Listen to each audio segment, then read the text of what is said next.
Why Princess Diana could not stand Queen Elizabeth II, King Charles' mother. Hello and welcome to my YouTube channel, where I talk about the latest news and gossip about the royal family. Today, I'm going to tell you why Princess Diana could not stand Queen Elizabeth II, King Charles' mother. Princess Diana and Queen Elizabeth II had a complicated relationship that started off well, but soon turned sour as Diana's marriage to Prince Charles fell apart. Diana was not an outsider to the royal family, as her father had served as the personal assistant to Queen Elizabeth's father, and the Queen was the godmother to Diana's younger brother. Diana met Charles in 1977 when he was invited to her family's home, and they got engaged in 1980 after a whirlwind courtship. Diana was invited to the royal family's home, Balmoral, where she met the Queen for the first time as a potential daughter-in-law. According to British history professor Aryan Charnock, this meeting was a test for Diana, who had to prove herself worthy of joining the royal family. Diana passed the test with flying colors and impressed the Queen with her charm and grace. Diana later said that she had the best mother-in-law in the world. However, things changed after Diana and Charles got married in July 1981, in a fairy tale wedding that was watched by millions of people around the world. Diana soon realized that Charles had never ended his affair with Camilla Parker Bowles, his longtime lover, and that he had little in common with her. Diana felt lonely and isolated in the royal palace and suffered from depression and bulimia. She tried to seek help from the Queen, but the Queen did not know how to deal with Diana's emotional problems. The Queen was used to a more formal and reserved way of life and did not understand Diana's need for affection and attention. The relationship between Diana and the Queen became more strained as Diana and Charles' marriage deteriorated. Diana began to rebel against the royal protocol and expectations and became more outspoken and independent. She also became more popular with the public, who loved her for her style, charisma, and humanitarian work. The Queen began to see Diana as a threat to the stability of the monarchy and as a source of embarrassment and scandal. The Queen tried to save Diana and Charles' marriage by arranging for them to have counseling sessions, but it was too late. The couple separated in 1992 after Andrew Morton's book Diana.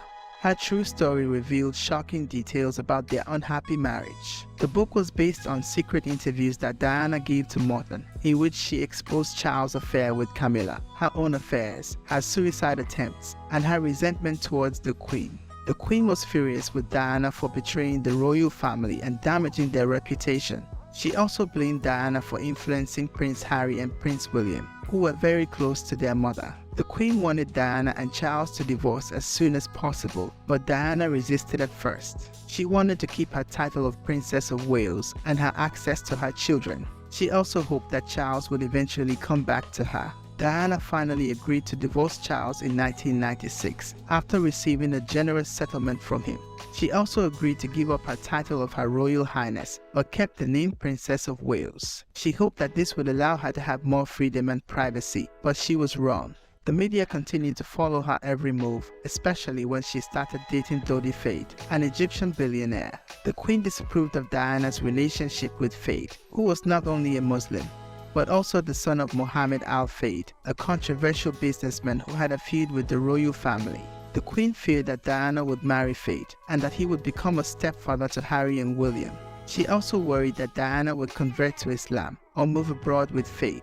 The Queen's worst fears came true on August 31, 1997, when Diana and Fayed died in a car crash in Paris. The crash was caused by a drunk driver who was trying to escape from paparazzi who were chasing them. The news of their death shocked the world and sparked an outpouring of grief and anger. The Queen faced a backlash from the public for her cold and distant reaction to Diana's death. She did not make any public statement or appearance for several days after the tragedy. She stayed at Balmoral with Harry and William, who were only 12 and 15 years old at the time. She also refused to lower the flag at Buckingham Palace as a sign of respect for Diana. The Queen finally broke her silence on September 5, 1997. When she made a televised address to the nation from Buckingham Palace. She expressed her sadness and sympathy for Diana's family and friends, and praised Diana for her kindness and compassion. She also said that she admired Diana as a mother, and that she understood the public's love for her. She ended her speech by saying that she and her family would join the public in mourning Diana at her funeral the next day.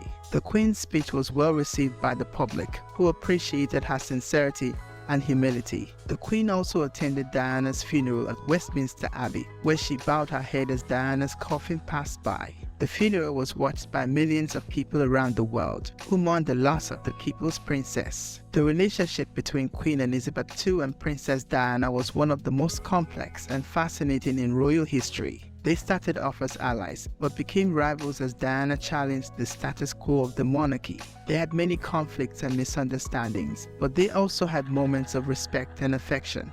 They both loved Prince Charles, Prince Harry, and Prince William, but they had different visions for their future. They both left a lasting legacy on the world, but they also left behind many unanswered questions and regrets.